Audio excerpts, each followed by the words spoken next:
बिस्मिल्लाहिर्रहमानिर्रहीम। आज हम एक करंट अफेयर्स दौर हाजिर की डिजीज को डिस्कस करने जा रहे हैं, जिसका नाम है मंकी पॉक्स। मंकी पॉक्स एक फेमस डिजीज और दौर हाजिर में इस पर काफ़ी डिस्कशन हो रही है, तो इसको समझना इंतहाई ज़रूरी है। इस डिजीज को हम दो पार्ट में कवर करेंगे, पार्ट वन और पार्ट टू। पार्ट वन में हम इसकी ब्रीफ इंट्रोडक्शन, इसकी एटमोलॉजी यानी इसका नाम क्यों मंकी पॉक्स है, इसकी डेफिनीशन, इसकी काजिटिव ऑर्गेनिजम्स को और इसकी क्लिनिकल पिक्चर्स को हम डिस्कस करेंगे। नेक्स्ट नेक्स्ट पार्ट में हम इसकी फर्दर पैथोफिजियोलॉजी, डायग्नोसिस और होम्योपैथिक होलिस्टिक अप्रोच को डिस्कस करेंगे। आज की ये डिजीज मंकी पॉक्स कहलाती है। इसको सेरेनेम्स में एम पॉक्स भी कहा जाता है। इसका दूसरा नाम एम पॉक्स। स्पेशलिटी में ये इन्फेक्शियस डिजीज में फॉल करती है। जैसे हमारी जेनेटिक डिजीज होती हैं, कोई इन्फेक्शियस डिजीजेज होती हैं, कुछ ऑटो इम्यून डिजीजेज होती हैं, कुछ इनहेरिटेड डिजीजेज होती हैं। तो monkeypox is basically an infectious disease. ये एक इन्फेक्शियस डिजीज है। इन्फेक्शियस डिजीज है तो इन्फेक्शन किस पैथोजन से होती है, क्योंकि इन्फेक्शन के पीछे हमेशा पैथोजन होता है। तो दूसरी अहम बात कि ये एक वायरल इन्फेक्शियस डिजीज है।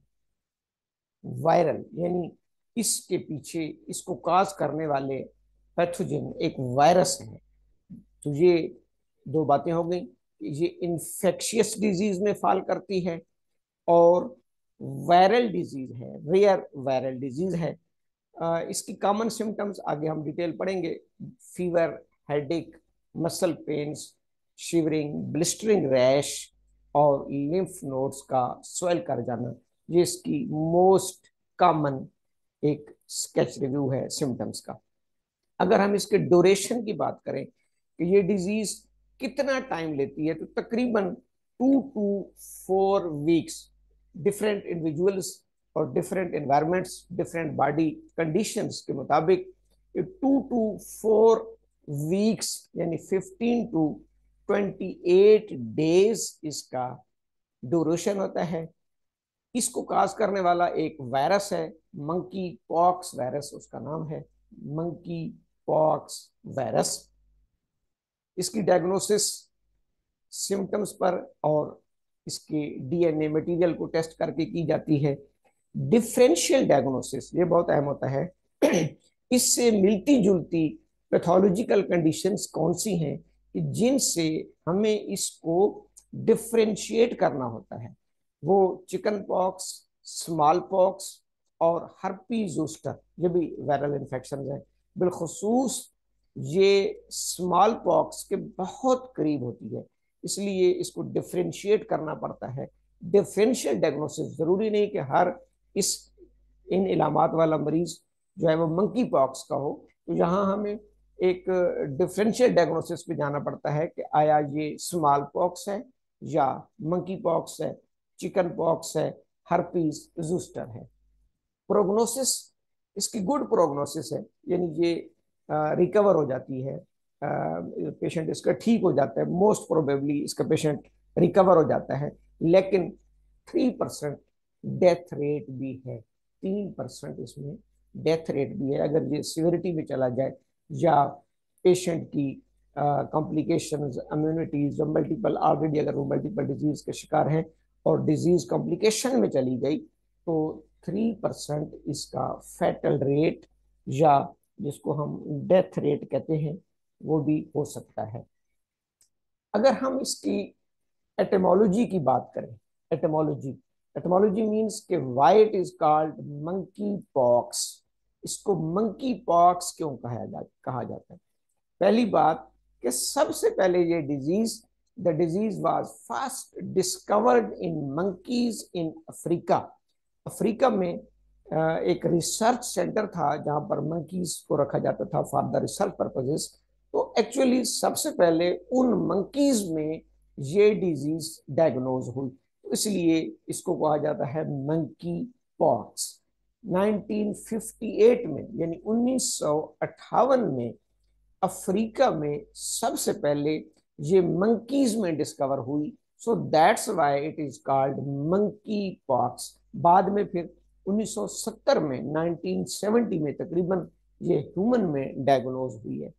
तो यूं इसको क्यों कहा जाता है मंकी पॉक्स? को ये सबसे पहले 1958 में अफ्रीका के एक रिसर्च सेंटर में जहां मंकीज थे वहां पर इसको डायग्नोज किया गया।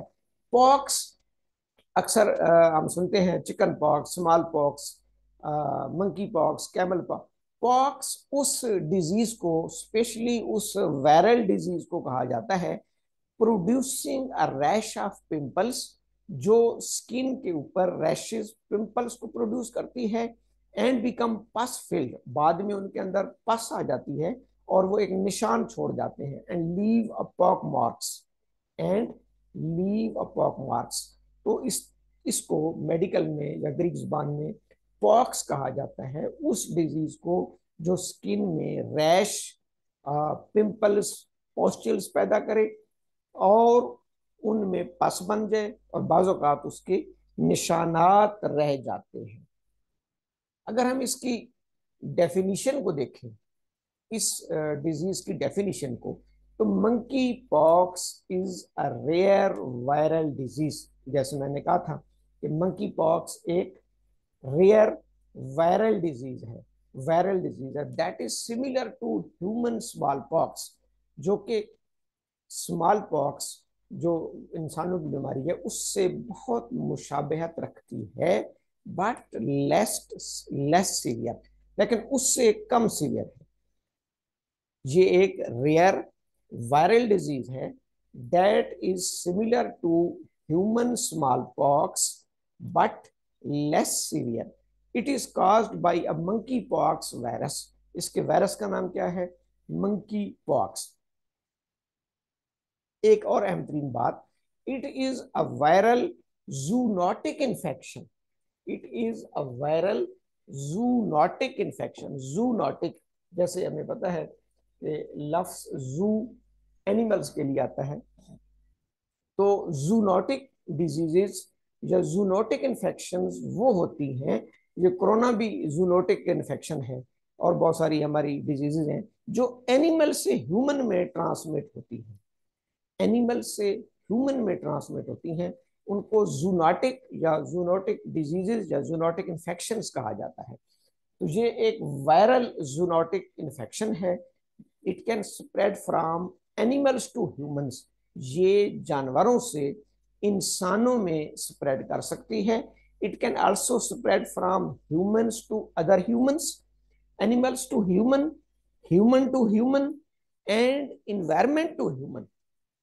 ये याद रखने की बात है। इन्वायरमेंट टू ह्यूमन से मुराद ये है कि अभी एक बंदे को मंकी पॉक्स है, उसके ड्रॉपलेट्स या उसके जो एयर पार्टिकल्स हैं वो किसी सरफेस पर आ जाए और उस सरफेस को दूसरा बंदा कांटेक्ट करे या हवा से सांस लेगा, यानी इन्वायरमेंट से सांस लेगा, तो ये एयरबॉर्न डिजीज है। इनहेल करेगा तो उसको भी ये हो जाएगी अगर क्लोज कांटेक्ट हो रहा है। तो इसलिए ये animal to human, human to human and environment to human ये स्प्रेड करती है। ये इसकी डेफिनेशन है। अगर हम इसके डिजीज पिक्चर को देखें तो ये इसकी एक पिक्चर है, तकरीबन ये हमारे जहन में होनी चाहिए इस तरह की स्किन पॉस्चूल या रैशेज या जो वेजिकल्स हैं, इसकी मुख्तलिफ स्टेजेस होंगी, हम आगे डिस्कस करेंगे। इस तरह की पिक्चर पेशेंट की हमारे सामने आती है। काजेटिव एजेंट, काजेटिव एजेंट, काजेटिव एजेंट वो होता है कि किसी भी डिजीज को काज करने वाला एजेंट। तो इसको काज करने वाला एजेंट क्या है? वायरस। थोड़ी सी उस वायरस की इंट्रोडक्शन यहाँ पर हम डिस्कस कर रहे हैं। Monkey pox is caused by the monkey pox virus. पहली चीज कि मंकी पॉक्स का काजेटिव एजेंट, काजेटिव ऑर्गेनिज्म एक वायरस है। उस वायरस की फैमिली क्या है? पॉक्स वेरेडी। पॉक्स वायरेडी, ये उस वायरस की मुख्तलिफ फैमिलीज होती हैं। उस वायरस की फैमिली है पॉक्स वायरेडी। पॉक्स वायरेडी बहुत बड़ी फैमिली है वायरस की। उसके अंदर बहुत सारे जीनस हैं। इस वायरस के जीनस का नाम है ऑर्थोपॉक्स वायरस। ऑर्थोपॉक्स वायरस, ये इसके जीनस का नाम है। इस ऑर्थोपॉक्स वायरस की बहुत सारी स्पीशीज हैं, जिनमें small pox, cowpox, horsepox, camelpox, monkey pox, ये सारी इस जीनस की स्पीशीज हैं, यानी इनका ऊपर खानदान एक है।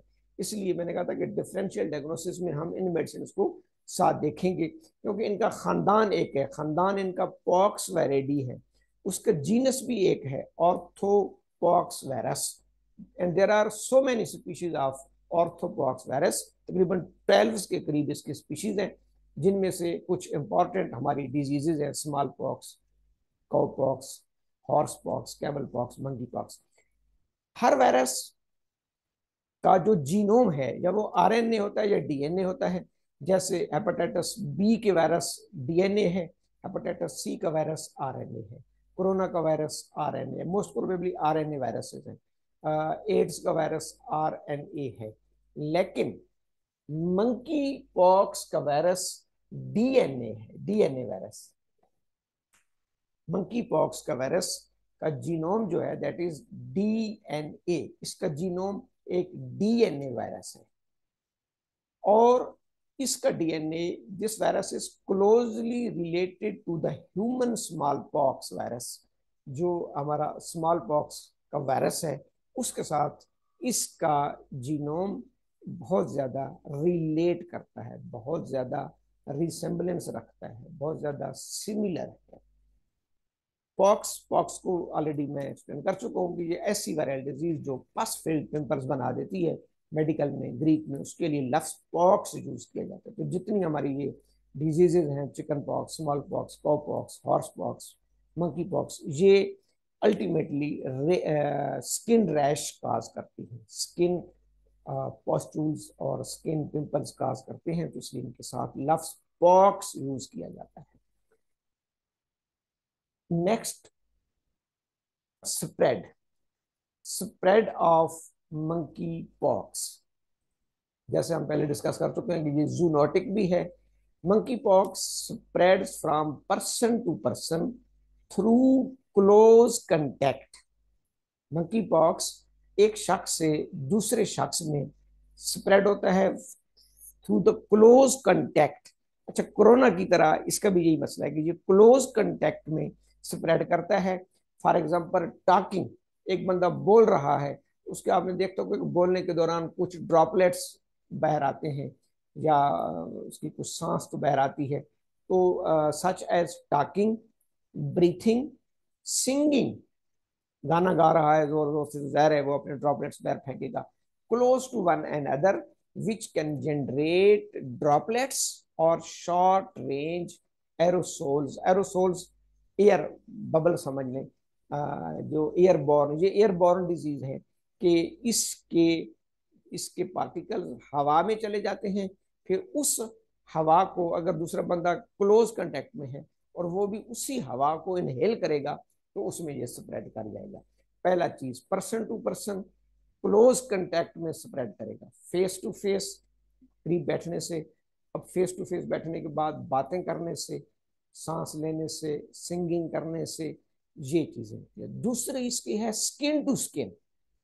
स्किन टू स्किन, अगर एक इन्फेक्टेड पर्सन की स्किन दूसरे पर्सन की स्किन को टच कर रही है, स्किन कांटेक्ट हो रहा है, ये आमतौर पर सेक्सुअल इंटरकोर्स या इस किस्म के मामला में जो है वो होती है। तो ये सेक्सुअल ट्रांसमिशन डिजीज में भी आती है, एसटीडी जिसे हम कहते हैं, टचिंग, विजाइनल, एनल सेक्स वगैरह में थ्रू सेक्सुअल इंटरकोर्स भी ये स्प्रेड ट्रांसमिट हो सकती है through skin to skin contact, mouth to mouth, mouth to mouth and through the environment.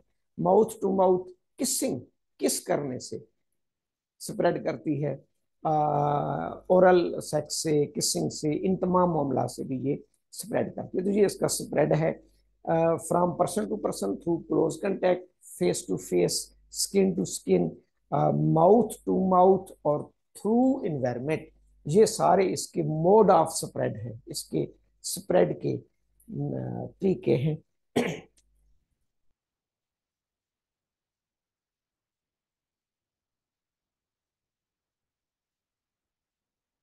Stages of the mpox, stages of the mpox, इसके जो बिलखसूस इस डिजीज के स्टेजेस हैं, तीन हैं, तीन तीन स्टेजेस में ये डिजीज प्रोग्रेस करती है। पहले को कहते हैं प्रोड्रोमल स्टेज, प्रोड्रोमल स्टेज, दूसरे को रैश स्टेज और तीसरे को हीलिंग स्टेज। यानी पेशेंट तकरीबन इन तीन स्टेजेस से गुजरेगा। प्रोड्रोमल स्टेज कहते हैं जो पहले 3 दिन होते हैं, इन कांटेक्ट करने के बाद या इसके दाखिल होने के बाद, इंक्यूबेशन पीरियड के बाद जो पहले 3 दिन होते हैं, उसमें स्किन की फिलहाल सिम्टम्स नहीं आती। उसमें प्रोड्रोमल स्टेज में बुखार हो सकता है, हेडेक हो सकता है, बॉडी एक यानी मसल पेन हो सकती है, बैक एक कमर दर्द हो सकता है, मरीज को सर्दी चिल लग सकती है, स्वेटिंग हो सकती है। ये सारे प्रोडर्मल स्टेज की सिम्टम्स हैं। यानी स्टार्ट मरीज का यहाँ से होगा और ये पहले 3 दिन पर मुहित हो सकती है। जो पहले 3 दिन होंगे डिजीज के, उसमें फीवर, हेडेक, मसलिक, बॉडी एक जिसको हम कह सकते हैं, बैक एक, चिल और स्वेटिंग। फिर डिजीज दूसरी स्टेज में दाखिल होती है जिसको रैश स्टेज कहते हैं। रैश स्टेज ये तकरीबन 2 से 3 हफ्ते या 4 हफ्ते तक ये स्टेज फिर चलती है। इसमें स्किन पर मुख्तलिफ किस्म के रैश, पिंपल्स, मेक्यूल, पॉस्चूल्स, वो आगे हम पढ़ेंगे। उसकी 5 स्टेजेस होती हैं। वेजिकल्स, मुख्तलिफ स्टेजेस से स्किन हमारा स्किन गुजरती है। पेशेंट की स्किन 5 मुख्तलिफ स्टेजेस से गुजरेगी।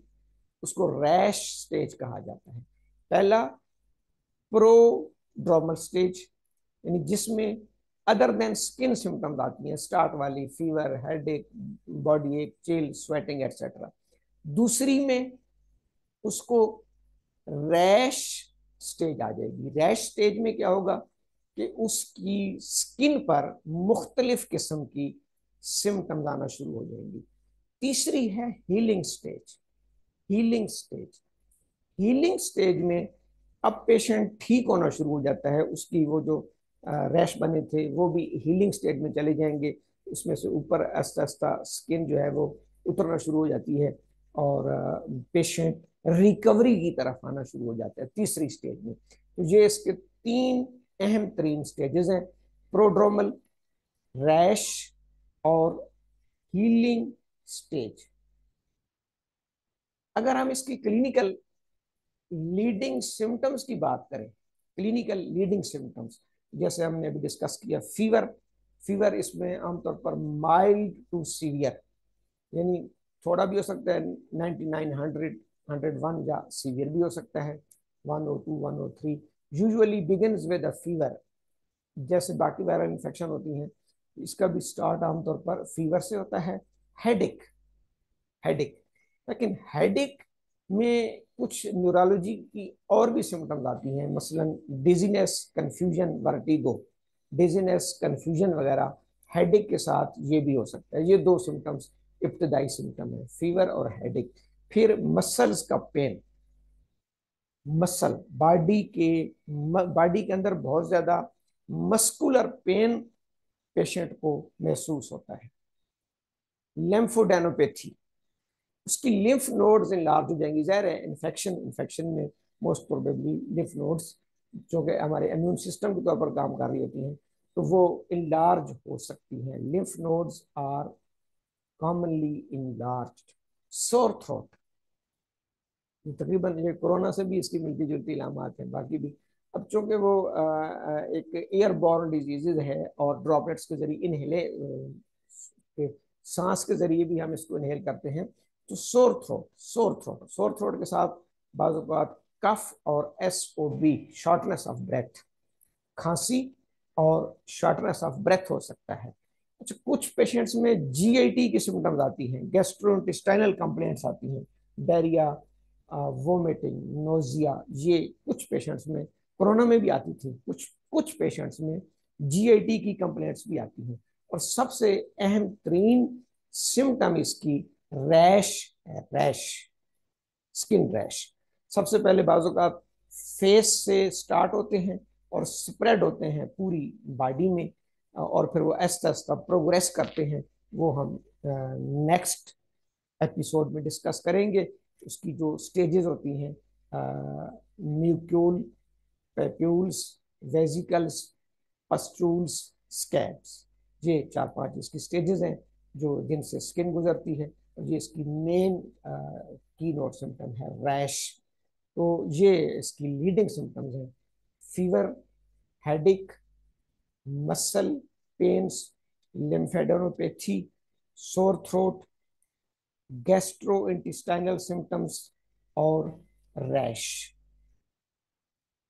आज हमने इसकी फर्स्ट पार्ट में, मंकी पॉक्स के फर्स्ट पार्ट में, हमने इसकी इंट्रोडक्शन को देखा, ये है क्या, वायरल डिजीज है। फिर हमने इसकी एटमोलॉजी को स्टडी किया कि इसको क्यों कहते हैं मंकी और पॉक्स। सबसे पहले ये अफ्रीका में मंकीज में डायग्नोज हुई। फिर हमने इस डिजीज की डेफिनेशन को डिस्कस किया। उसके बाद हमने इसके काजेटिव एजेंट के बारे में थोड़ी सी इंट्रोडक्शन दी कि इसके वायरस की फैमिली क्या है, जीनस क्या है, DNA वायरस है, RNA वायरस है। उसके बाद हमने इसकी स्टेजेस को डिस्कस किया, 3 stages: prodromal stage, rash stage, healing stage, और फिर हमने इसकी लीडिंग सिम्टम्स को डिस्कस किया। नेक्स्ट पार्ट में हम इसकी रैशेस की 5 स्टेजेस को डिस्कस करेंगे। स्किन में जो 5 स्टेजेस आती हैं वो कौन कौन सी हैं, स्किन कैसे वो स्टेजेस प्रोग्रेस करती हैं, इसकी पैथोफिजियोलॉजी क्या होती है, और इसकी डायग्नोसिस क्या है, डायग्नोसिस के तरीके क्या है, किस किस मेथड से हम उसको डायग्नोस करते हैं, और सबसे at last but not least, सबसे अहम पार्ट, होम्योपैथिक होलिस्टिक अप्रोच इसके बारे में क्या कहती है। Thank you. वस्सलाम।